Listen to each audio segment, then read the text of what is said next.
Salve, salve, rapaziada, seja muito bem-vindo a mais um episódio do LendoCast. Eu sou o Luan Meu nome é Maria Vitória. e hoje a gente está com o Matheus, um ex-aluno da professora Débora, que ensina aqui na escola Lênio Vieira de Moraes. Prazer, Matheus. Olá, tudo E aí, bem? como é que você tá? Você tá bem? Relaxa. Então, começa se apresentando, entender mais um pouco sobre você. Como eu já falei agora, você já foi aluno da professora Débora. Sim, então, eu primeiro queria agradecer, né, o convite de vocês, eu achei muito legal a ideia. Eu era aluno da Débora no ano passado e ela me fez esse convite, né, participar do podcast com vocês. Eu achei a ideia muito legal e é isso, eu terminei meus estudos ano passado e mudou totalmente a minha vida, né, tipo assim, no sentido que pós-ensino médio mudam as responsabilidades, entendeu? Vocês vão perceber que vai mudar bastante coisa. E eu tenho me encontrado, entendido o que eu gosto, entendeu? E eu acho que hoje nesse debate a gente vai conseguir falar um pouquinho sobre isso, entendeu? Algo que eu gosto e que eu acho que é a vivência de todo mundo, entendeu?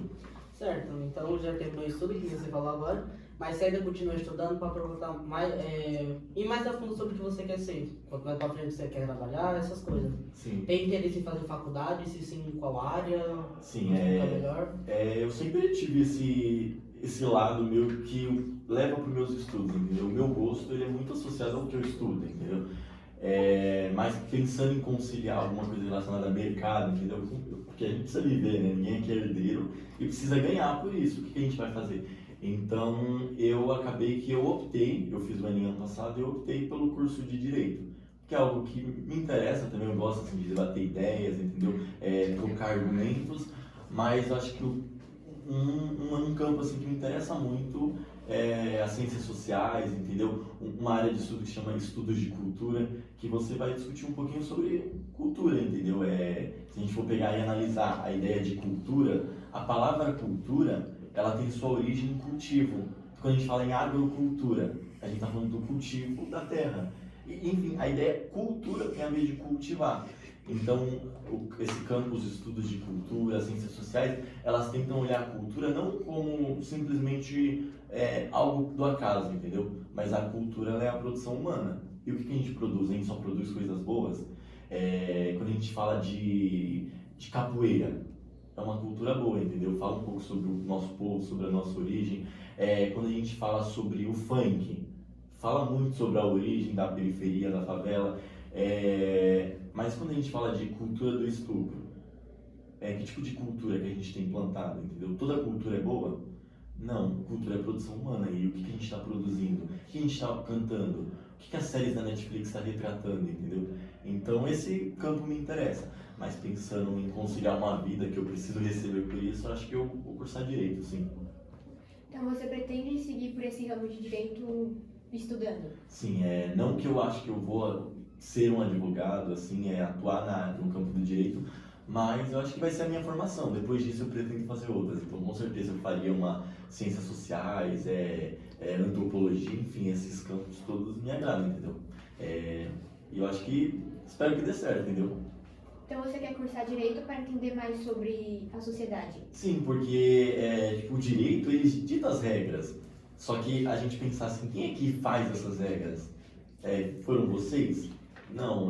Fui eu? Também não. Foi nossos pais? Não. Então, quem é? Onde eles moram? Onde eles se escondem? A gente descobre, né, que quem produz o direito, produz as regras, eles têm classe, eles são burgueses, eles têm cor de pele, eles são brancos, eles têm uma sexualidade, eles são héteros, eles têm um gênero, eles são homens. Então, o que eles estão produzindo e de que forma isso afeta a nossa vida, né?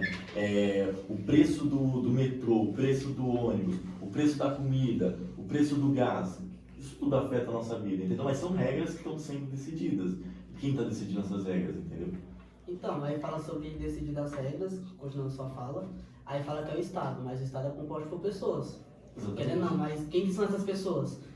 Quando você vai atrás, você vai ver uma pessoa branca, tá? Você vai mais a fundo, tem uma pessoa de outras, como pode dizer, de uma cor de pele mais escura. Seja negro, não tem diversidade. Quando vai ver só homem, cadê as mulheres? As mulheres também não têm ideia, não pensam, não questão sobre isso. Quando vai ver, tem mulher que, nossa, se você desse só um minuto pra ela poder dar um microfone assim, pra ela falar, nossa, ia ampliar a visão de muitas pessoas. Exatamente. Como a gente estava falando até antes, né, de começar aqui, a gente tinha dito sobre o tema, né, inclusão e pertencimento. e entender que no Brasil, tipo, não dá para discutir inclusão e pertencimento. Tem uma professora, um professor também que eu gosto muito, pra vocês entenderem, eu faço esse conversa, porque ele é um professor, o nome dele é Guilherme, porém ele performiza uma drag. Então ele faz uma drag queen, que é a Rita Von Hunt. E ele, o Guilherme, a Rita, né, ele fala sobre isso, que é necessário que no Brasil a gente façamos a dialética da pergunta. A dialética dentro das ciências sociais, né, de uma teoria das ciências sociais, ela tem a ver com o seu oposto. Então, por exemplo, a ideia de senhor e escravo. Para que haja um senhor, ele precisa que haja um escravo. Para que haja um escravo, tem que haver um senhor. Então é dialético, entendeu? Então a dialética da resposta, a dialética da pergunta tem a ver com isso. Quando a gente pergunta, você vai pensar qual é o oposto que produz isso. Então quando a gente fala sobre inclusão e pertencimento, qual é o oposto que produz a necessidade de incluir e de fazer pertencer? É a exclusão e a alienação. Excluir corpos, é alienar corpos. Então no Brasil, a gente vai lá e eu viro para você e falo, nós precisamos defender a democracia, né? A gente ouviu muito esses tempos, período de eleição, temos que defender a democracia. E cabe a nós, né, que é pobre, que não é herdeiro, que é de periferia, alguns é preto, outros são mulheres, falar assim, mas que democracia? Tem democracia nesse país? Democracia tem a ver com o poder do povo, né? Democratos, é poder do povo, do latim. Mas o povo que tem poder aqui, não é o povo que decide as regras. Pelo contrário, é um grupo, e esse grupo tem poder. Eles não pertencem à mesma classe que eu e vocês, entendeu? Então, democracia não se aplica aqui, é necessário inverter. Quando a gente fala em inclusão e pertencimento, a mesma coisa, a gente tem que inverter essa. A gente vai falar de inclusão e pertencimento? Não. Provavelmente vocês vieram aqui para ouvir um podcast sobre inclusão e pertencimento, mas a última coisa que a gente vai falar é sobre isso. A gente vai falar do contrário, o que produz isso, entendeu? A necessidade de incluir. Porque quando a gente fala, nós precisamos incluir corpos, a gente está falando, tem uma cerca que está delimitando o que é daqui e o que é de lá. Entendeu? A gente fala, a gente precisa lutar por igualdade. Se a gente está falando de lutar por igualdade, é porque existem diferenças. Imagina assim, um exemplo muito legal que eu vi uma tirinha esses dias, é um jogo de futebol acontecendo. Tem um muro. Aí tem uma pessoa baixinha, uma pessoa média e uma pessoa mais alta. A alta consegue assistir normalmente por cima do muro. A média fica quase no topo, mas não consegue. E a pequena muito menos. A ideia de igualdade é você dar um banquinho para cada um. A pessoa alta vai ficar mais alta. A pessoa média, ela vai ficar um pouco maior, ela vai conseguir assistir agora. A pessoa pequena ainda não consegue, ela vai chegar quase no topo do muro. Essa é a ideia de igualdade. A ideia de equidade é entender que por meio dessas diferenças a gente vai fazer elas terem a mesma posição. Então o baixinho vai ganhar 2 bancos, o mediano vai ganhar 1 e o terceiro não precisa de banco. Só que mais do que isso, que a gente tem que lutar é que não haja um muro separando essas pessoas. Que todos tenham acesso a assistir o jogo, entendeu? Então eu acho que é isso que a gente vai discutir, é isso que a gente vai... Pelo menos vamos tentar levar para esse campo, entendeu? E aí a gente vai entender, calma aí, o que é igualdade? O que eu posso fazer no espaço escolar, na minha casa, na minha vida em geral? Como que eu posso produzir a igualdade, a equidade, entendeu? Porque se seguir essa lógica, vou dar uma posição aqui. Eu sou herdeiro, filho burguês, meu pai está em alguma coisa do estado. E você é um neguinho de periferia. Ou se não, inverter o caso. Eu sou de periferia, essas coisas, e você está dirigindo um bêbado, um carro de luxo de alto padrão que uma pessoa de classe média, assim, conseguiria, mas demoraria muito, mas muito tempo para conseguir. Você vai lá, acaba me atropelando e acaba morrendo, não acaba existindo. Mas por você ter uma alta posição, por ser dele, seu pai tem uma alta posição, capaz que ninguém saiba nem disso. Se tiver 5 pessoas que me viram, capaz de seu pai ir nas 5 e se eles sabem, vocês não viram nada que aconteceu. Aí quando vai ver, eu sumi do mapa, ninguém sabe onde eu tô, os familiares nem nada, basicamente sobre isso. Mas agora, se fosse ao contrário, eu com um carrinho velho, qualquer vou dar um exemplo, um carro assim, um popular que tem bastante, um Fit Uno, um Prisma, passasse por cima de você e visse que você era assim, ou era linchado, primeiramente sobre isso eu acho, ou se não era preso e não ia ter direito a advogado, em questão sobre isso. E se fosse você teria a posição do melhor advogado da cidade de onde você está. Meu pai é amigo do juiz, que vai julgar o caso, entendeu? Você falou esse exemplo, acho que foi da nossa discussão também antes, que a gente estava falando sobre isso. Quando a gente vai pensar em inclusão e pertencimento, a gente vai pensar quais são esses corpos que são excluídos. Quais são os corpos que não fazem parte? E se vocês permitirem, eu preferia hoje assim, a gente discutir essas 3 posições. Mulheres, pessoas LGBTs, pessoas negras. Porque eu acho que é algo que está no nosso dia a dia, entendeu? Quem não conhece uma pessoa LGBT conhece uma pessoa negra, quem não conhece uma pessoa negra conhece mulheres. E essas mulheres veem as dificuldades, as pessoas negras, enfim. Então, pensando nisso que você falou, acho que é aquele exemplo, a gente pensar quais são esses discursos que produzem essas violências, entendeu? E eu poderia, acho que, citar 4 deles. É o discurso do crime, o discurso da doença, o discurso do pecado e o discurso da piada. E pode parecer assim, como é que ele vai fazer uma ligação com tudo isso? Não tem?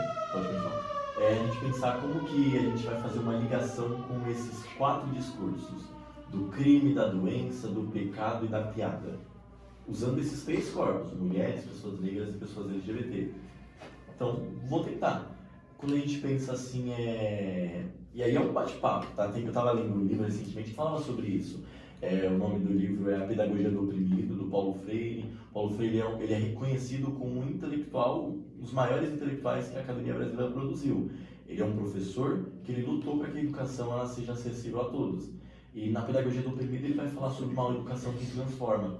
Ele vai falar que a necessidade da educação é que nós não falamos com, mas nós falamos, ou melhor, nós não falamos para, mas que nós falamos com. Então, tipo, eu não estou falando para vocês, eu estou falando com vocês. Então, se tiverem uma opinião, igual vocês estão fazendo, pode interromper, pode falar, é um bate-papo, entendeu? Não é eu sou o detentor da verdade, não é isso. Então, eu acho, né, que a gente pensar assim, quais são esses discursos, né, da piada, do crime, da doença e do pecado? Pensar assim, o que é doença? Aí eu pergunto para vocês, o que vocês acham que é doença? Pode dar opinião, né? Tipo assim, o que vocês falam é doença, o que é doença? Doença pra mim, tipo, você pegar uma gripe, tipo, ficar de cama, passar mal, e precisar de remédio, essas coisas assim. Exato, então eu acho que abreviando tudo isso, tornando mais genérico, a doença ela é a falta de saúde, certo? Então a gente vai pensar o que é saúde. Saúde ela é produzida por uma esfera. E tipo assim, se de tudo que eu falar hoje vocês guardarem isso, é o mais importante. Marca na cabeça de vocês, anota, todo dia vocês têm que pensar nisso. Que uma esfera de poder, ela vai produzir um discurso. Então, um grupo, o que eu estou querendo dizer? Um grupo de poder, uma pessoa que tem poder. Que poder é esse? Geralmente é econômico, quem tem dinheiro. Mas, enfim, uma esfera de poder, ela detém um discurso. E é um discurso de poder, ela consegue modificar a vida das pessoas com esse discurso. Então, pensando nisso, uma esfera de poder produz um discurso de poder. Eu vou perguntar para vocês, mas o que é saúde? Uma esfera de poder decidiu. Que esfera é essa? Quem decide o que é saúde? Qual é o grupo de poder? Vocês poderiam, por exemplo, citar a Organização Mundial da Saúde, né? A OMS. Ela decide o que é ou não... Microfone. Desculpa, tá meio longe? Fechou, vou longe. Então a gente poderia, por exemplo, pensar na Organização Mundial da Saúde. Ela define, né, o que é saúde, certo? E se eu pedir para vocês aí abrir o celular agora e pesquisar lá sobre drapetomania, vocês sabem o que é? Já ouviram falar? Nunca nem ouvi essa palavra. Nunca nem ouviram falar, O que é né? isso? Se vocês pesquisarem por drapetomania, vocês vão ver lá que durante o século XVIII e o XIX... Pode continuar? Não, pode continuar, tô falando. Se vocês pesquisarem lá que durante o século XVIII e XIX, um médico da Louisiana lá nos Estados Unidos, enfim, uma parte dos Estados Unidos, um médico na Louisiana, ele vai desenvolver um diagnóstico. Vocês estão percebendo que ele é médico, ele não é qualquer pessoa. Eu não estou dando um ataque aos médicos, mas eu estou dizendo, ele tem um poder ali. Ele tem a medicina nas mãos, o médico falou, tá falado. O médico falou para você tomar esse remédio, você vai tomar. Porque ele é médico, ou seja, é uma esfera de poder. E ele vai desenvolver um diagnóstico. Drapetomania.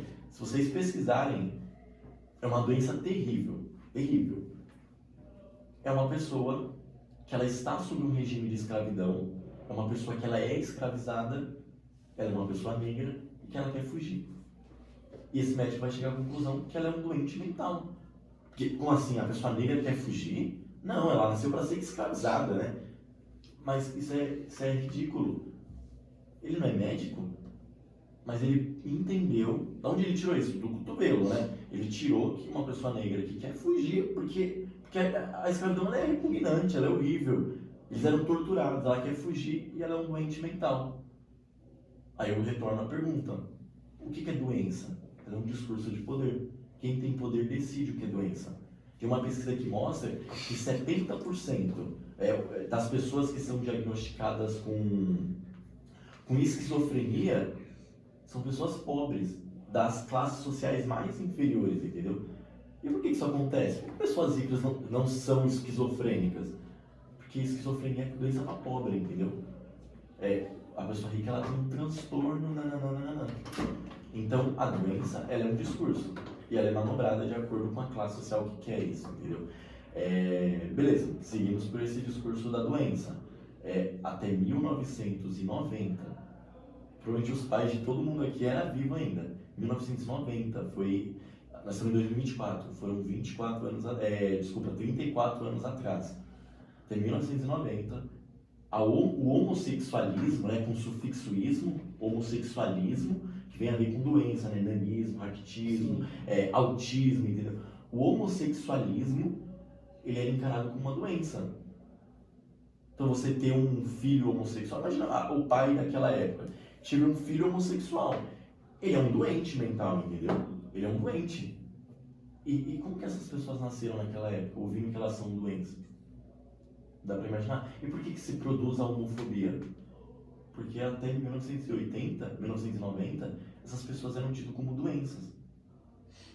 Para não estender muito, vamos caminhar mais um pouquinho. A gente falou sobre o discurso da doença. Vamos falar sobre o discurso da piada. O que é piada? A piada é para fazer todo mundo rir. Mas toda piada ela é boa? Tem piadas que são boas, mas todas são boas?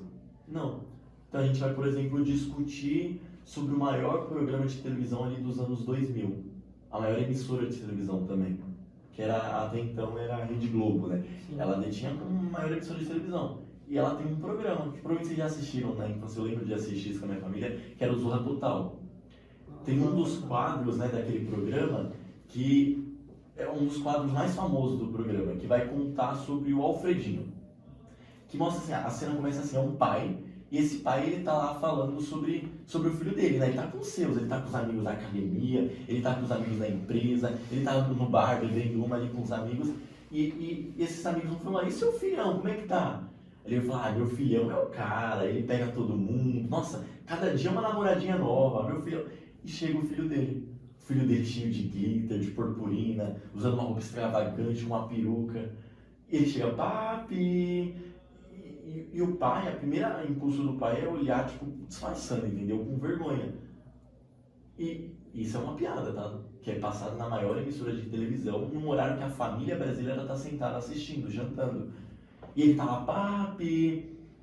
E o ponto final desse quadro é o pai ele se envergonha, né? A vergonha, ela é um discurso de poder.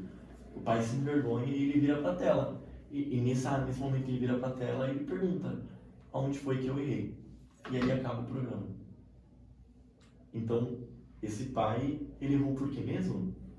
Porque o filho dele, dá a entender, ele tem aqueles trejeitos, né? É uma pessoa homossexual. Então, quem foram as crianças, né? Os adultos, enfim, que durante ali os anos 2000, crianças, né? Que hoje em dia já são adultos, durante os anos 2000, ouviram que você era um erro de criação. Porque aquilo é uma retratação da família, né? E tudo que é produzido, lembra que eu falei de cultura? Cultura é a produção de um povo. A gente está produzindo ali aquele programa. Ele está mostrando qual é a cultura daquele povo. O que aquele povo pensa?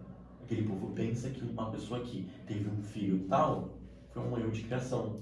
E que se ele apanhasse mais, ele não ia ser assim. Se ele fosse expulso de casa, ele não ia ser assim. E isso modifica o nosso social até hoje, entendeu? É uma luta do nosso tempo, combater isso. Então a gente já caminhou durante 2 discursos. O discurso da vergonha, né? E o discurso da doença. Vamos para o terceiro discurso. O discurso do pecado. E aí é algo até polêmico, assim, de certo. E é importante ressaltar que isso não é um ataque a nenhum tipo de denominação, nenhuma crença, mas é entender, você tem que ser pelo menos justo. Você falar, quando tem lá um texto ali que diz que é necessário que a mulher ela seja submissa, a gente tem que saber analisar aquilo ali e entender que submissão é essa que está sendo dita. Será que tem a ver com a sociedade que eles estão inseridos? A sociedade que o homem manda, a mulher obedece. Então é óbvio que o versículo vai dizer, sejam submissas. E vamos analisar esse discurso do pecado. E novamente eu faço a pergunta, o que é o pecado? Ele é um discurso de poder. Quem detém poder época. Então imagina um povo, né? Vamos contar a história lá de Êxodo, né? Que tem citado num dos livros mais famosos, que é o do cristianismo, a Bíblia. O Êxodo. Tem um povo que eles são expulsos, ou melhor, eles são tirados ali do Egito, né? Eles estavam sendo explorados ali, consumindo, a gente conhece a história, né? Tem aquele líder, Moisés, que ele sai com aquele povo. Eles são libertos. Esse líder está com uma multidão, milhões de homens, melhor, milhares de homens, né? Homens, mulheres, crianças. Ele tem um microfone para falar? Não. Ele tem uma caixa de som para falar? Não. Então ele precisa que seja rápido, que todo mundo ouça, que o discurso se caminhe, entendeu? O que ele vai fazer? Ele vai virar para Rosana, ela vai falar: Rosana, minha filha, para você comer carne de porco, você tem que fazer a carne de... Vou explicar. O porco, ele come as suas fezes. Quando ele come, tem uma bactéria que vai para o cérebro, e quando o ser humano ingere aquela carne sem o preparo correto, ele vai ficar vegetando, ele vai desenvolver uma doença. Ele vai explicar desse jeito? Não. A medicina não tem esse avanço. Então o que ele vai falar? Ó, vocês estão ouvindo? Não, Deus acabou de falar. Deus falou: não coma carne de porco. Nasce um pecado. É um discurso. Ele precisa controlar aquele povo naquele momento. Vai virar para... Ô José, eu já falei para você de novo, dormindo com a vizinha da tenda. Não pode, ele vai explicar, ele vai falar: ó, não pode, não sei o quê, porque é traição, traição. Não, ele não vai. Ele vai falar: ó, não tomarás a mulher do teu próximo, é pecado. Por quê? Porque Deus falou. Qual é a maneira higienista que aquele povo encontra para, como eu posso dizer, expressar o seu poder? Que forma esse líder ele encontra para ele controlar aquele povo? Ele precisa controlar muitas pessoas no deserto. Então ele vai usar o discurso do pecado. Então ele vai falar: isso é pecado. E esse discurso ele caminha até hoje. Se vocês pensarem, o que é, né? A gente ouve muito falar que que assim, 2 homens ou 2 mulheres, né, que se juntam ali, são um casal, é pecado. Né? Quando a gente está falando sobre corpos LGBTs, é pecado. Por que é pecado? E a gente tem que tentar pensar. É um ataque às escrituras? Não. Mas entender o que aquele povo pensa. Porque eles têm como falar sobre... Naquela época, você já ouviu na Bíblia falar sobre atualizações do iPhone? Não. Porque existia iPhone naquela época? Não. Aquele povo, ele trata com a cultura que ele está inserido. Eles escrevem. Essa é a cultura deles. Eles vão falar sobre o que eles conhecem. Se eles são uma sociedade escravagista, as escrituras vão ser escravagistas. Se eles são uma sociedade machista, ali vai ter textos machistas. Uma sociedade patriarcal, vai ter um texto que defenda o patriarcal. Então, a gente vai pensar, por que a gente está falando de homossexualidade, né? Um casal do mesmo sexo e tal. Por que tem textos assim, assado? Porque é a sociedade que eles estão inseridos. Então, a gente pensar, a gente espera um pouquinho. Durante ali uma sociedade pré-capitalista, né? O capitalismo é esse sistema que a gente tem inserido hoje. Não vamos entrar muito a fundo, mas pré-capitalista, o feudalismo. O que é o feudalismo? É uma sociedade dividida por classes. Naquela época, 3 classes sociais, que eram conhecidas como estados, né? O primeiro estado, o segundo estado, o terceiro estado. O primeiro estado ele é composto pela elite, assim, na verdade, a gente pode chamar de o clero, que é a igreja. O primeiro estado, o estado mais influente e poderoso, economicamente e politicamente, é a igreja. O segundo estado ele é composto pela nobreza. Então, é os reis, é os nobres. Eles têm poder econômico, mas não possuem tanto poder político. E o último estado são os camponeses, os burgueses. O burguês dessa época não tem o mesmo sentido que hoje, tá? Hoje a gente tem de burguês como aquela classe que detém tudo. Não, naquela época é um vendedor. Ele vende seus peixes ali. Os trabalhadores. Trabalhadores, os camponeses. São esses 3 estados. O maior deles, como eu falei, é o clero, é a igreja. Então lembra da esfera de poder que produz um discurso? A gente tem um povo, né? Feudalismo, ele vem da ideia de feudo. Feudo é em linha simples. Esse aqui é o meu palácio, em volta dele tem um muro cercando ele. Só que é um feudo. Para você morar aqui, você vai trabalhar para minhas terras. Eu sou o nobre, né? Eu sou da nobreza, do segundo estado. Mas por que vocês não se revoltam contra mim? Porque vocês produzem tudo. Vocês dão para... Eu extraio de vocês imposto, pego todo o dinheiro de vocês, pego tudo que vocês produzem, e vocês só moram lá. Por que vocês não se revoltam? Porque tem a igreja vai falar: não podem, porque Deus levantou esse nobre. Ele é rei porque Deus quis. Tanto que é o padre, né, que faz a cerimônia de consagrar rei, justamente por causa disso. Que a igreja tem o maior poder, ela precisa controlar aquele povo. E aí, a gente vamos continuar, para a gente entender a origem da homofobia, né? Da onde vem essa ideia aí de que é pecado isso. Então a gente vai falar assim, né? Esse padre, esse líder da igreja, né? Esse líder do clero, ele precisa mostrar para aquele povo o seguinte: para vocês trabalharem na minha terra, vocês têm que produzir. Só que é um período de guerras, direto, tá tendo guerra em tudo que é canto, né? As guerras napoleônicas, o povo invadindo um outro, tal. E como que a gente vai fazer para que esses homens não sejam mortos? Porque a gente precisa de mão de obra, né? Quem vai produzir, quem vai lavrar a terra, quem vai colher o que a terra produz? A gente precisa de homens. E esses homens precisam ter filhos. E aqui é um ponto central do debate todo. Então é importante você entender. Mulher, o que é isso que você tem? É um útero? Não. Você tem uma máquina de fazer trabalhadores.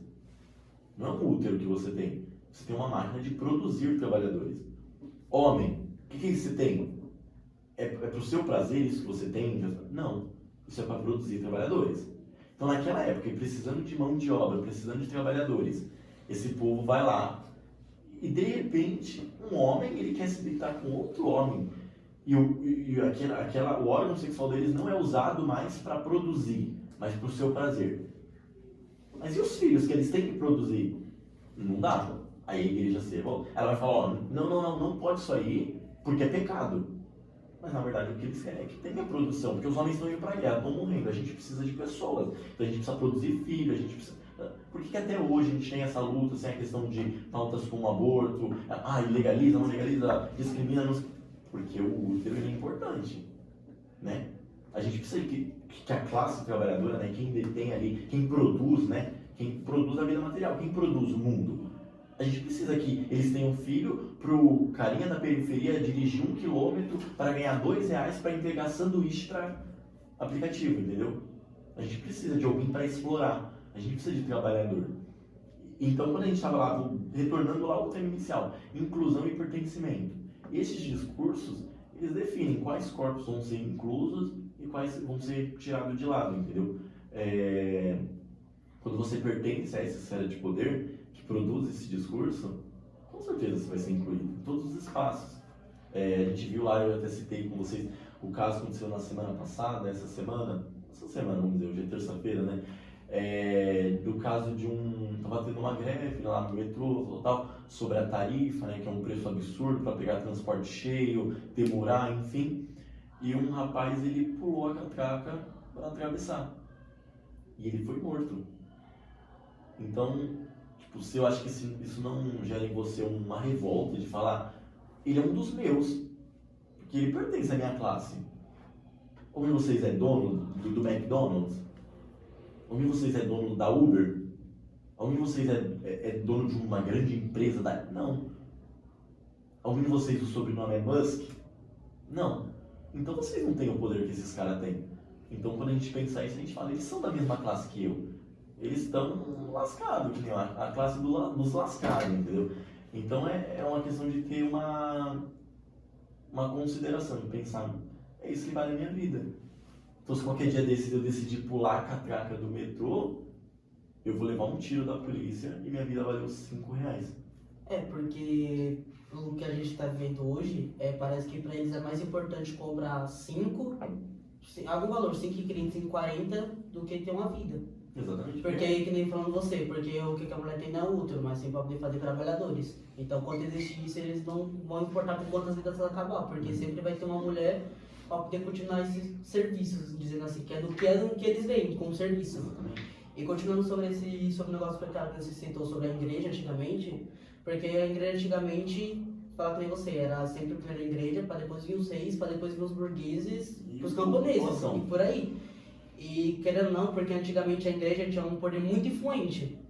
Se um padre viesse assim, qualquer coisa assim, que nem um exemplo que eu também dei pra você antes de a gente começar aqui. Se antigamente viesse 2 mulheres assim, até só de mão dada, que antigamente era considerado algo íntimo, se um deles gritasse, é bruxa, pras duas, naquele dia eles já não passavam. No mesmo dia, e na mesma noite, as duas já eram queimadas vivas, que era o jeito que as bruxas antigamente morriam, ou se não, decapitação, mas daquele dia elas não passavam. Sim. E olha que coisa, só bastava dizer uma palavra, é bruxa. Que a população, não importa quantas pessoas fossem, podia ser até a pai ou a mãe dessas pessoas. Eu também vou ajudar com os moradores, porque falar que nem aqui sobre o negócio de Zohan total. Onde foi que eu errei? Tipo, Disso, onde foi que eu errei pra minha filha estar de mão dada com outra pessoa? Com uma mulher ainda mais. Então, continuando sobre isso, porque pra você ver a influência que tem sobre isso pela esfera do poder. a gente teve um caso, né? Não vamos citar nomes, né? Porque nem pode.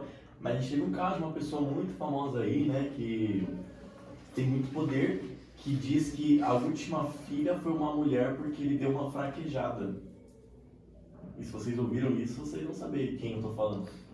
A minha filha nasceu mulher porque eu dei uma fraquejada. E eu não tô entrando no mérito se foi uma brincadeira, se não foi. Lembra o que é piada? Era um discurso de poder. E essa piada, ela legitimiza uma violência. Ah, então a mulher é inferior. Ah, bateu o carro? Era a mulher dirigindo. Só pode, né? Mulher que sabe dirigir. Então é isso. Você citou lá a questão de quanto vale essas vidas, né? Eu acho muito interessante assim, a ideia do podcast, é super legal e vocês têm que mesmo continuar assim, em frente que vai dar tudo certo. Porque se vocês pensarem, tem uma frase de uma intelectual, eu não me lembro o nome agora, eu até estava pesquisando para ver se eu lembrava, mas eu não consegui achar. Eu assisti numa palestra, que ela falava sobre... Ela faz uma pergunta: pode o subalterno falar? Subalterno, vocês não entendem, é alguém que está às margens, entendeu? Marginalizado pela sociedade. É quem está na periferia. Pode essa pessoa falar? Então vocês pensam, como assim, Matheus, falar? A resposta que vocês têm que dar é não. Ela não pode falar. Porque quando uma pessoa que ela é oprimida, ela tem a permissão para falar, ela vai denunciar a sua violência. Então, a ideia do podcast é maravilhosa. Quando vocês trazem pessoas aqui com as mesmas vivências que vocês, pessoas de várias cores, pessoas diversas, entendeu? Elas denunciam as suas violências. Isso aqui que a gente está fazendo agora é uma discussão totalmente política. Quando eu digo política, não é uma política, aquela política chata de votar, de ir na rua. Isso é o pior da política. Isso não é política. Política é isso aqui, discutir ideias e a gente começar a ter um senso crítico de falar. É por isso, né, que a merenda da minha escola é assim. É por isso que eu estou aprendendo. Por que eu vou ficar 3 anos da minha vida, os últimos 3 anos de estudo, aprendendo sobre coisas que eu nunca vou usar? Todo aluno faz esse questionamento. Mas eu nunca vou usar isso. Porque você não pode aprender que existe uma esfera de poder que manda. Porque quando você aprender isso, como a gente está tendo acesso a isso, a gente começa a pensar de outra forma.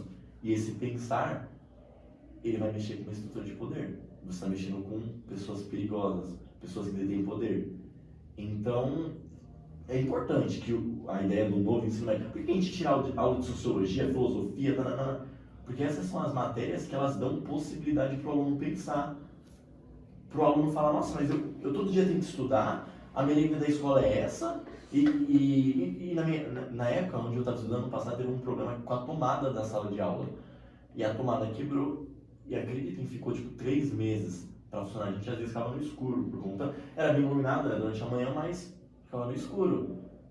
A gente às vezes ia ligar a luz, a gente pegava os fios e encostava. E tipo, a gente podia levar um choque. Mas quanto vale a vida de um estudante? Nada. Ou melhor, não vale nada se for um estudante na escola pública. Porque quando os seus pais têm dinheiro para pagar a mensalidade, aí você já está em outra classe, entendeu? Então é isso. Acho que é mais ou menos esse caminho. A ideia do podcast ela é ótima.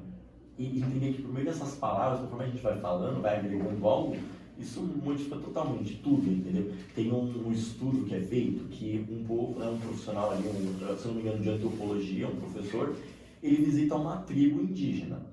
Não uma tribo indígena, uma tribo lá de um povo africano, entendeu? Da África. Ele visita esse povo, e é muito legal isso. Esse povo, ele não tem uma palavra para definir verde.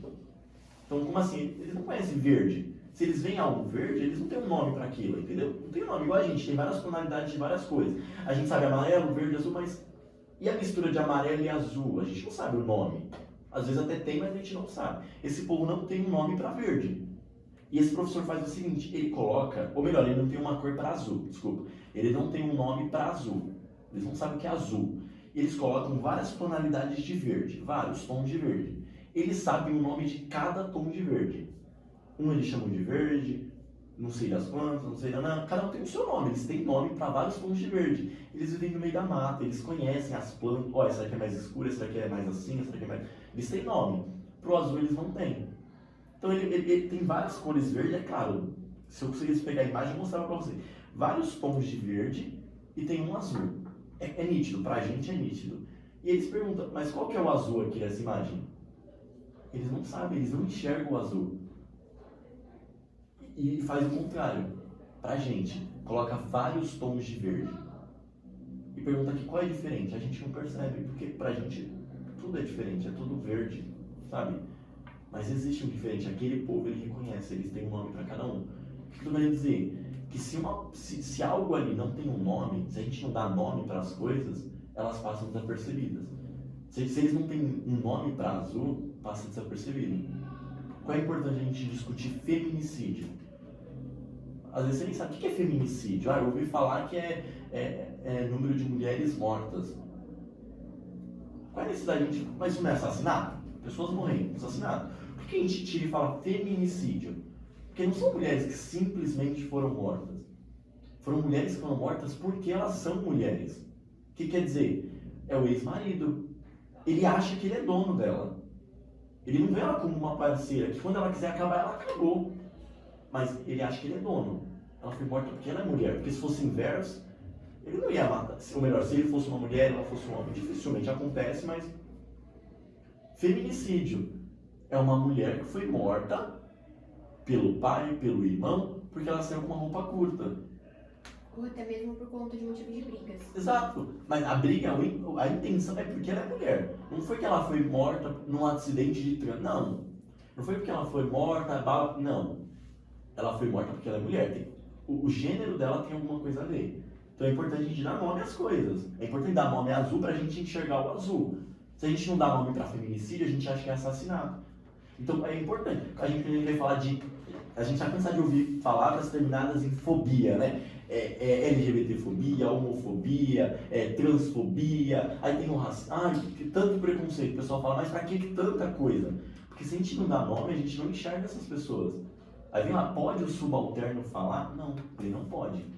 A gente está começando a fazer e dar voz a ele. Só que é uma oportunidade da gente dar voz a um grupo que não pode falar. Os alunos vão assistir e eles vão falar, nossa, tem alguém que está falando algo que eu pensei, esse dia eu pensei, por que a tarifa do ônibus é esse preço?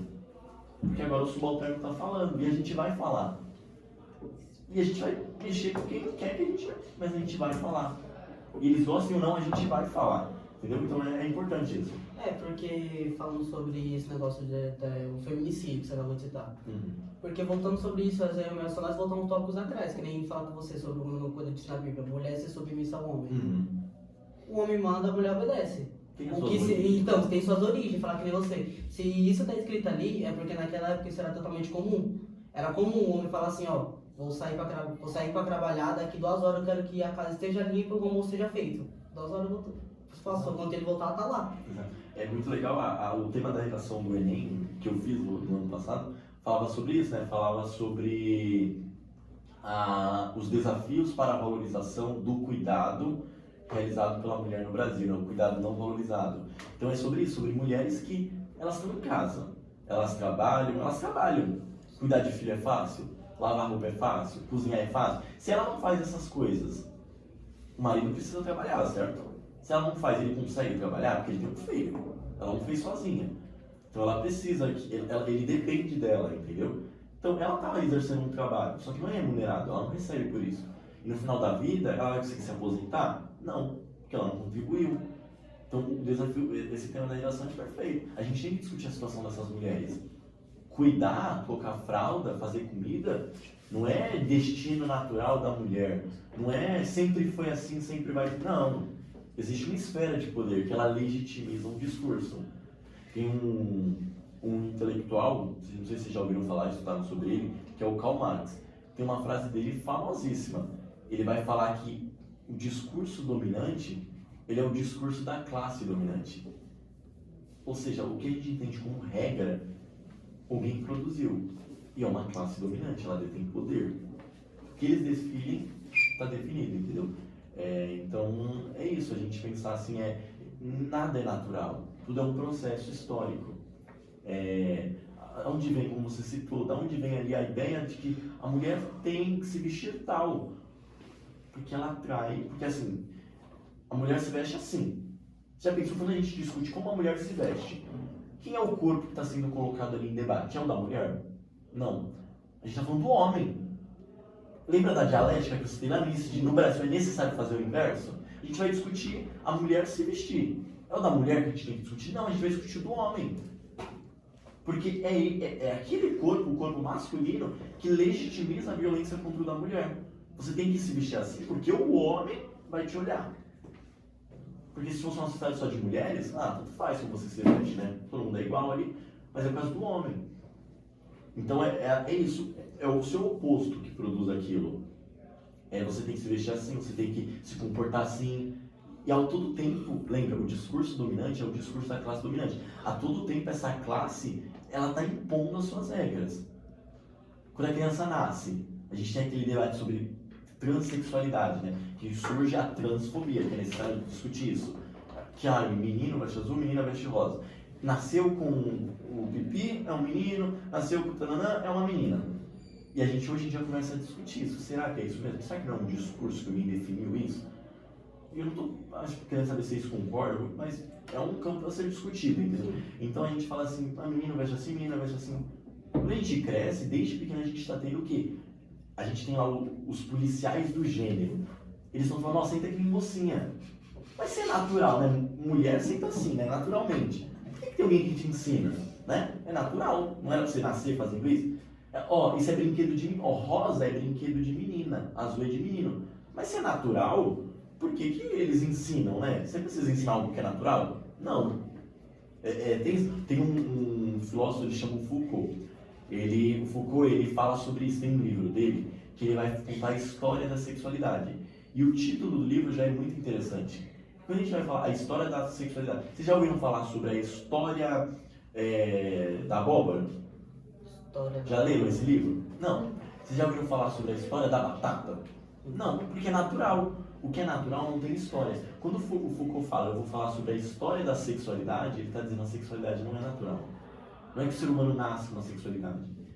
Existe um discurso, entendeu? Existe uma esfera que produz esse discurso. E o Foucault vai falar sobre isso. Ele vai colocar esses poderes, os poderes da normalização em xeque. Ele vai falar que não é sempre assim, sempre foi assim. Entendeu? Ele vai colocar essas pessoas, aquele mundo que está equilibrado, ele vai girar de cabeça para baixo. Ele vai mexer com uma esfera importante. E a gente vai ver, sim, na frente. O Foucault, ele morre quando tem o vírus da AIDS, né? Aquele primeiro ano do vírus da AIDS. E eu te pergunto, AIDS, qual que é a vacina para AIDS até hoje? Qual que é a cura da AIDS? Não tem.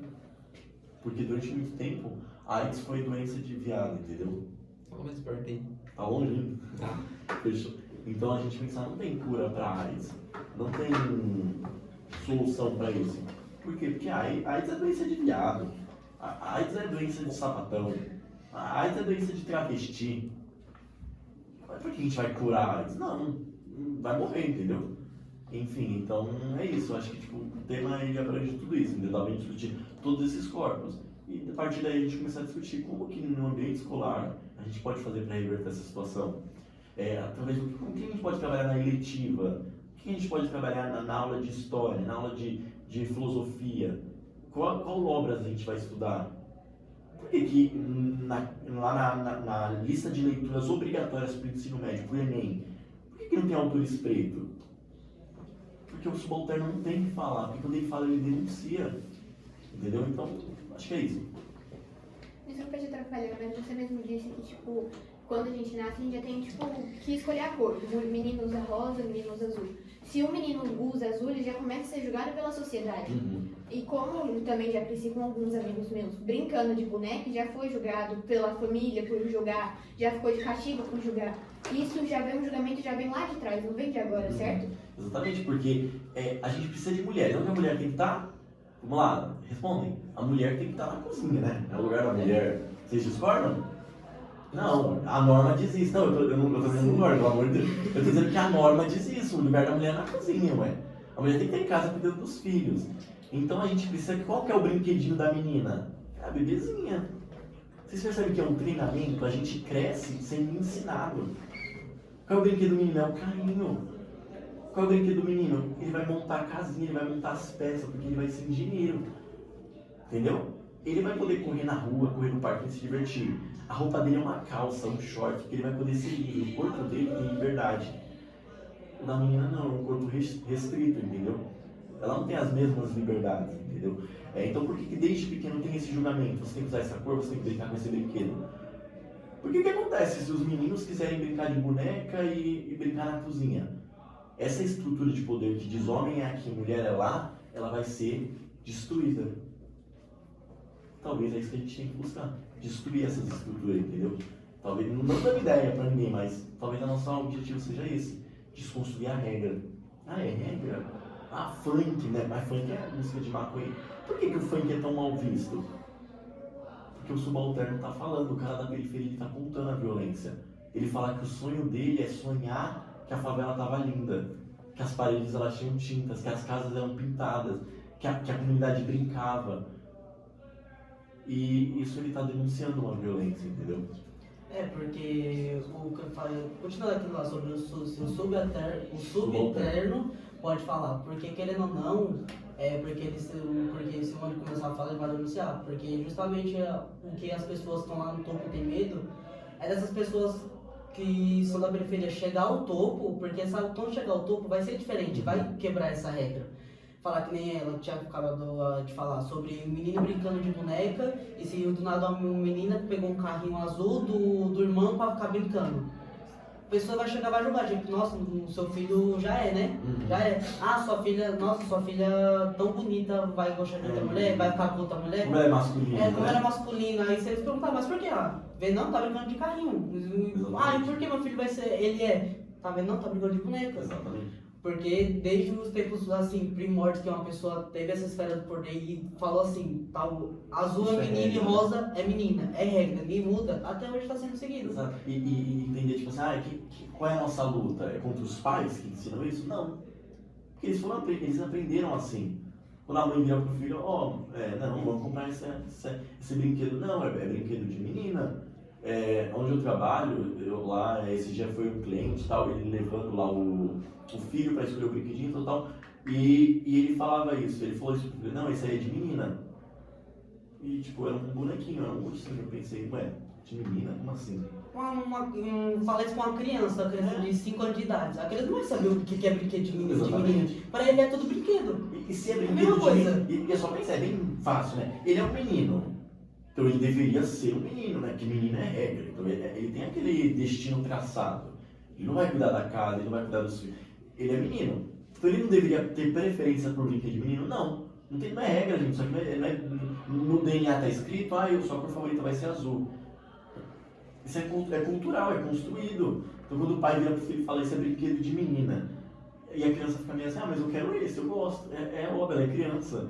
E é culpa do pai, ele é mau, Não, ele não é uma pessoa ruim por causa disso. Ele foi ensinado assim, entendeu? E a gente lembra da cultura, que é o que a gente produz. Qual foi a cultura que foi produzida para ele? Foi essa. Ele aprendeu assim. A gente citou lá no início de toda a cultura não ser boa, como no caso da cultura do estupro. A cultura do estupro tem isso, uma sociedade que ela justifica o estupro. Então é a roupa da mulher, não é o cara que tem que... Não é a lei que tem que tratar com rigor. Então quando a gente pensa assim, que a menina senta que nem mocinha, você tá com a perna aberta, você tá de sainha. Ao invés de a gente virar pra menina e falar, senta que nem mocinha, fecha as pernas, cruza as pernas, a gente deveria olhar pro menino e falar, não olha para as pernas dela. Ou se não, porque sempre tem um que quando acaba acontecendo, infelizmente, quando a mulher é violada desse jeito, sempre acontece de sempre aparecer uma pessoa olhar, mas como era que você tava vestida? A pessoa nem pergunta, tipo, tá bem, mas ela tava bêbada? Então, ela tava bêbada, ela tava... bêbada, embriagada, isso que roupa que ela tava usando? Ela tava usando mini saia, tava seminua, ela deve ter dado algum motivo. A foto que ela posta na rede social de biquíni é o que você mais vê. É o corpo dela, não é? O que você mais vê sobre isso. É a gente tentando justificar uma coisa que não tem justificativa. Exatamente. Injustificado. Exatamente. Aconteceu, assim, não era nem pra acontecer, em primeiro caso, não era nem pra acontecer. E como aconteceu, era deixar isso de lado, dar total apoio para a pessoa que sofreu o abuso e correr atrás do abusador. Exatamente. Para dar um fim a isso, para que isso não se repita com mais pessoas. Que infelizmente isso acontece diariamente, todo dia, infelizmente. Assim. Você falou que a gente ia falar sobre 4 tópicos. A gente já já se falou de 3 e você falou que o quarto iria ser o crime. Tem como se aprofundar um pouco sobre isso? Sim, tipo, por exemplo, igual a gente tinha falado, né, naqueles discursos de poder. E eu espero que quando a gente discute o que é crime, a resposta esteja na ponta da língua. É um discurso de poder. E talvez vocês pensem assim, mas como assim, Matheus, um discurso de poder? Matar alguém é crime, né? Todo mundo acha que concorda. Roubar alguém é crime. Porém, o que eu estou querendo dizer é que esses discursos, eles definem quem vai ser atingido por eles. Não é todo mundo, é quem está fora da esfera de poder. Então, crime é um discurso de poder. Para quando você não está dentro da esfera de poder. Então a gente vai falar de um filho de um magnata carioca. Vamos tirar esse exemplo da cabeça, tá? Não existe, nunca existiu esse caso. Ele é o filho de um magnata carioca. Pra vocês entenderem, ele tem dinheiro. Sim. Outros falam que ele tem muito dinheiro. Petróleo, tudo usa petróleo hoje. A disputa do petróleo a gente ouve falar no jornal. Ele é filho de um magnata do petróleo. Ele dirigiu um carro sob efeito de entorpecentes, embriagado. Ele vai atropelar, matar e não prestar socorro um jovem preto periférico em cima de uma bicicleta. Quantos crimes eu citei? 6. Por quais desses 6 crimes ele foi preso? Nenhum. Assim, se duvidar nele, eu não sei onde ele foi. Mas calma aí, como assim nenhum? Matar não é crime? Fugir depois de cometer um crime ali, né, de cometer um atropelamento, não é crime? Usar entorpecente e dirigir não é crime? Por que ele não é preso? Porque ele é o filho de um magnata carioca. Se ele fosse o pobre preto periférico em cima da bicicleta e atropelasse o filho do magnata carioca, ele ia passar o resto da vida dele na cadeia. E até hoje ele está bem. E a família do jovem preto periférico? Será que ela alcançou justiça? Por quê? Porque a justiça não é um discurso. Você tem direito à justiça, tá? A justiça é para todos. Somos todos iguais diante da lei. Isso é a pior baboseira que inventaram. Ninguém é igual diante da lei, não. Porque o pai é amigo do juiz. O outro, ele mora na favela. Ele não conhece um advogado bom. O outro, ele tem formação em direito. Mas aquele outro, ele luta para trabalhar na pizzaria, com a moto que ele pegou emprestado. Então, são grupos diferentes, mas eles são atingidos pelos mesmos discursos.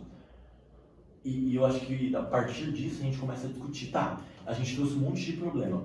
Como que a gente vai inverter isso agora? Acho que já dá a gente caminhar nesse sentido. Como que a gente vai inverter isso? Porque, Matheus, você me falou que ser pobre é ruim, ser preto é ruim, ser todo lascado, né? Todas as minorias estão lascadas. E o que a gente faz a partir disso? Como que a gente reverte essa situação? A partir disso a gente vai discutir ideias. E isso não dá para ser feito sozinho. Eu consegui pensar algumas coisas sozinhas, você contribui de outra forma, você de outra forma. Agora é o momento de a gente discutir junto. O que a gente faz para reverter essa situação? A gente não consegue construir nada sozinho. Tudo a gente trabalha em coletivo. O podcast é trabalhar em coletivo. Sem o câmera ele não funciona. Sem o apresentador ele não funciona. Sem o entrevistado ele não funciona. O Grêmio da escola, ele funciona por meio dos alunos. Então a gente pensa a partir disso. O que a gente vai fazer agora? E a gente vai discutir alternativas. Dentro da escola, o que a gente pode fazer? Como que a gente acaba com a violência de gênero? O que é violência de gênero, Matheus? Eu nunca ouvi falar. É uma violência produzida a partir do gênero. Então não é uma simples violência, ela é produzida porque você é mulher. Ela é produzida porque você é homem. A gente vai discutir violência de classe. O aluno que tem acesso a e o aluno que não tem acesso. De que forma eles vão ser tratados? A gente vai discutir a violência imposta pelo discurso da doença. Cadeirante. Ser cadeirante é uma doença?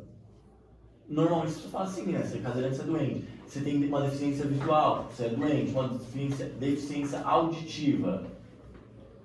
E eu estou aqui para falar, não tem nada de doente em ser cadeirante.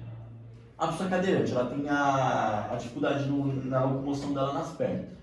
Qual é o deficiente? É ela ou é a escola que não tem uma rampa para ela subir? Assim. É o espaço. É o espaço, isso mesmo. Porque o deficiente auditivo, ele não ouve. O deficiente é ele, que está na sala de aula, ou é a aula que não tem um intérprete de Libras? É necessário. Conforme o podcast for desenvolvendo, esse tem que ser uma luta dos alunos. Pensar, não sei, na escola tem alguém com deficiência auditiva, uma pessoa que não consegue ouvir? Ela vai conseguir assistir esse podcast? Ele? Não. E a gente pensar, mas somos todos iguais. E é uma questão da gente se colocar como classe, a gente se entender como classe. Essa pessoa está pertencendo à mesma. A luta dela é outra. Eu não tenho a mesma luta que você. Você vai lutar por um problema que eu não vou. Eu me ponho numa posição de um homem branco. Você se encontra numa mulher branca, ele se encontra em um homem. Quais vão ser as nossas lutas? Qual é a luta da pessoa com deficiência auditiva? E talvez esse termo deficiente tenha que ser tirado. Qual é a luta da pessoa que encontra com uma dificuldade na audição? É ter um intérprete de Libras, isso é uma coisa que a gente tem que lutar. Assim a gente promove aquilo que a gente discutiu lá no início, a inclusão e o pertencimento. Qual é a luta da pessoa? Da pessoa acima do peso, né? E olha esse termo, é um termo problema, acima do peso. Mas qual é o peso? É o peso padrão, foi definido, tá? Você tem que ter esse corpo. Quando você não tem, você vai sofrer violência de gênero. Especialmente se você for mulher. Mulheres têm pelos?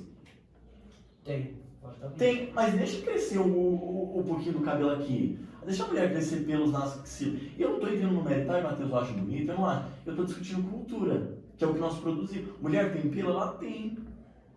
O homem pode deixar o pelo crescer aqui. E a mulher? Não, porque ela vai sofrer violência de gênero. Mas lembra que a gente estava falando sobre ser natural? O pelo é natural do corpo humano. E é isso que a gente está discutindo. Então a gente pensar que como que a gente vai promover inclusão para esses corpos. A gente tem que colocar essas ideias em jogo. A Débora estava contando para mim, a professora Débora, que agora ela cuida da aula de literatura. E isso é maravilhoso. Qual é o livro que ela vai ler? Ela vai ter que ler autores negros. Vou encher o saco. Tem que ter autores negros. Tem que ter mulheres falando. A gente está cansado de ouvir a literatura clássica. Quem fez foi Aristóteles, Platão, Sócrates. Homens brancos, europeus. A gente está cansado de ouvir isso. A gente quer ouvir uma filosofia que vem da comunidade. A gente quer ouvir aquilo que mexe com as estruturas de poder. A gente quer desconstruir regra. É entender que tudo tem forma. E o nosso objetivo é desconstruir essas formas. É entender o que é criminoso. A gente vai olhar lá na TV falando a notícia. Polícia mata criminoso. E a gente vai falar, mas como assim criminoso? O que ele fez? Tá, ele pulou a catraca do metrô. Conclusão, foi morto. Não existiu os ferimentos. E aí? E a gente vai falar, tá, é isso. Eu lavo minhas mãos. Não. A gente tem que pensar a partir disso, o que eu posso fazer? E no ambiente escolar é de um jeito. Dentro de casa, como é que é? Aí eu não vou virar pra vocês e falar assim, meninos, ajudem a mãe a lavar a louça. Isso pra mim deveria ser tipo, uma obrigação de uma pessoa que vive em comunidade, a casa é uma comunidade, ela exerce funções ali dentro. Mas a gente vai discutindo além. Virar pros pais e falar assim, mãe, vamos ter uma conversa, sabe, no bate-papo ali na janta, falar assim, hoje a gente estava discutindo isso. A gente falou sobre violência de gênero. Aí seu pai vai virar, o que é gênero? E a gente vai discutir gênero. Pai, gênero não é sexo biológico. Gênero não tem a ver com genitálias. Gênero tem a ver com algo cultural. Então a gente vai discutir, quando a gente ouve lá, a gente ouve muito, e é um debate também muito complicado. Homens usando banheiro de mulher. Não tem nenhum homem usando banheiro de mulher. A gente tem uma mulher trans. E a gente vai debater isso. E a gente vai mexer com esfera de poder. A gente vai mexer com pessoas que não querem falar sobre isso. Até hoje não existe uma lei que defenda com que pessoas trans usem banheiros. Gente, é um direito básico. Se ela não tem direito a banheiro, se no banheiro ela vai sofrer violência, ela vai ter direito no mercado de trabalho? Não. Mas sabe qual é onde a população trans está mais inserida no mercado de trabalho? Na prostituição. Por quê? Porque elas são sujas, a mulher travesti é suja? Não. Porque é o que tem pra ela. Como assim? Você vai deixar uma travesti dar aula pro seu filho? Você vai deixar uma travesti, ela ocupar o mesmo espaço que sua criança? Não. Então eles vão começar a tirar as possibilidades, entendeu? E esse pessoal trans, eles não podem usar nem o banheiro das mulheres, porque são julgados, e se vão entrar pro banheiro dos homens, também são julgados. Vamos lá, coloca, você é uma mulher trans. Você possui um órgão sexual tido como de um homem, um órgão masculino. Você vai adentrar o banheiro feminino. Vamos falar que não, mas ele é um homem e está entrando no banheiro feminino. E você entra no banheiro masculino. Mas você já tem silicone. Você tem o cabelão, saca a maquiagem. E aquele homem também não vai se sentir incomodado? E aquela mulher trans, como que ela vai se sentir ocupando o espaço com outros homens? Ninguém está discutindo. Aí vai vir lá a pessoa que está menos inserida no debate e falar, mas cria um banheiro. Aí a gente está fazendo aquilo, dividindo essas pessoas. A gente está falando, aqui é o lugar de vocês. Aqui é homem, aqui é mulher. Você está pra lá. Aqui é ser humano, você tá lá. O que querendo ou não, só mais uma pergunta, querendo ou não, sobre esse negócio de dividir, lembra muito aquele que você falou sobre do muro das pessoas assistindo coisa. O homem alto consegue ver, o médio tá bem, mas não consegue ver, e o pequeno não. Basicamente isso é a mesma coisa, mas só que em caso, assim, situações diferentes. Diferente, a gente tem que entender as necessidades dessas pessoas e a partir disso dar nome para as coisas. Lembra que a gente falou lá das cores? É a mesma coisa, a gente tem que dar nome para isso. No ambiente escolar, como se chama quando a brincadeira de um aluno que vira para o outro e chama ele de macaco? Não tem brincadeira nisso, a gente tem que discutir isso. É entender que talvez assim ele não fale na maldade, no sentido, eu estou conversando com você e a gente não fale na maldade, nesse sentido, vocês são meus amigos e tal, mas é entender que aquilo ali carrega uma opressão, aquele discurso. Talvez eu não leve na maldade, mas aquilo, ele estende um discurso. Sabe que lá na Rede Globo, quando o pessoal fazia aquela série, tinha maldade naquela frase do pai, né, do ator que interpretava o pai? Talvez não, mas é entender que isso ali está produzindo uma violência. Como que as pessoas assistem aquilo, entendeu? Então a gente tem que lutar contra essas violências e não normalizar nenhuma delas. E não entender que nenhuma delas pode ser uma brincadeira. Uma delas, a gordofobia, ela pode ser brincadeira? Não pode. Não sei como aquela pessoa se entende com o corpo dela. Se ela busca reverter aquilo, se ela não busca, se ela quer que ela se sente bem, se ela está buscando emagrecer, se ela está buscando... Não me interessa. Isso depende dela. Porque o meu direito, minha obrigação é respeitá-la. E vai em todos os campos. A gente tem que discutir esses assuntos que são discussões importantes. Entendeu? São discussões importantes. Quais corpos podem ser animalizados? Vaca. A gente pensa vaca, viado, baleia. Observem, são pessoas, são seres humanos que eles são dados nomes. Vaca. Então, quando a gente fala de vaca, a gente está falando de se referindo geralmente a mulheres, né? A pessoa fala.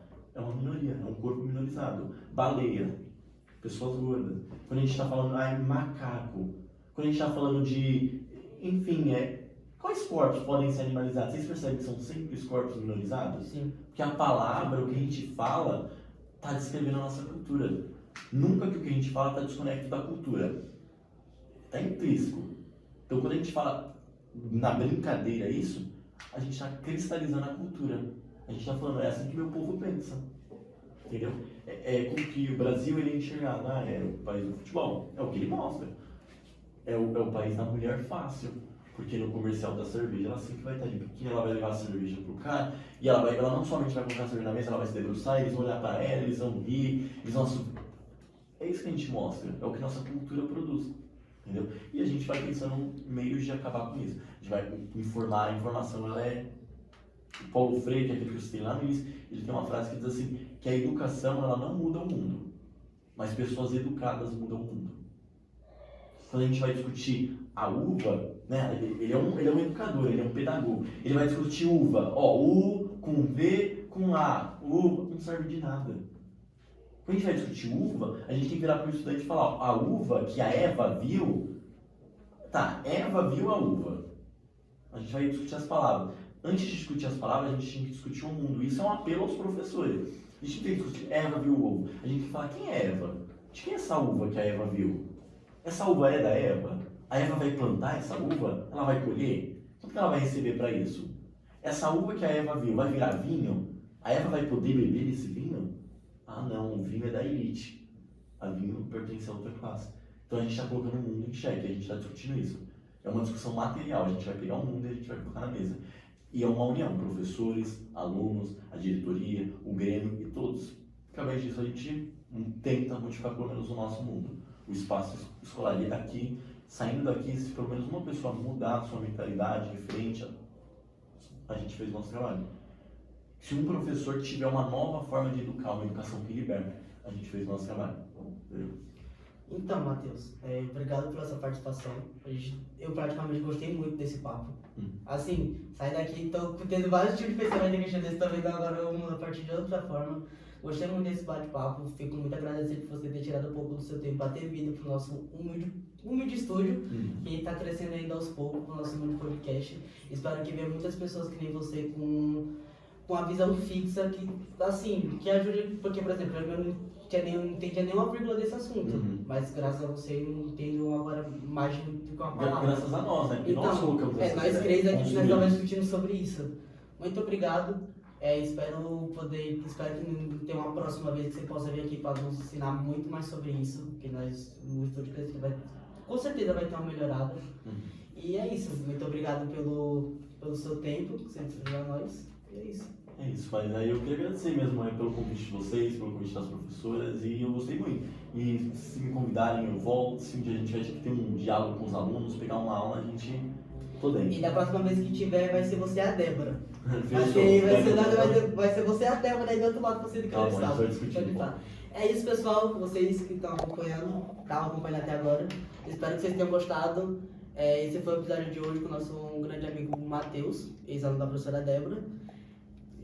Eu sou o Luan, o apresentador de vocês. Eu sou a Maria Vitória, a apresentadora de vocês. E é isso, espero que tenham gostado e até o próximo episódio.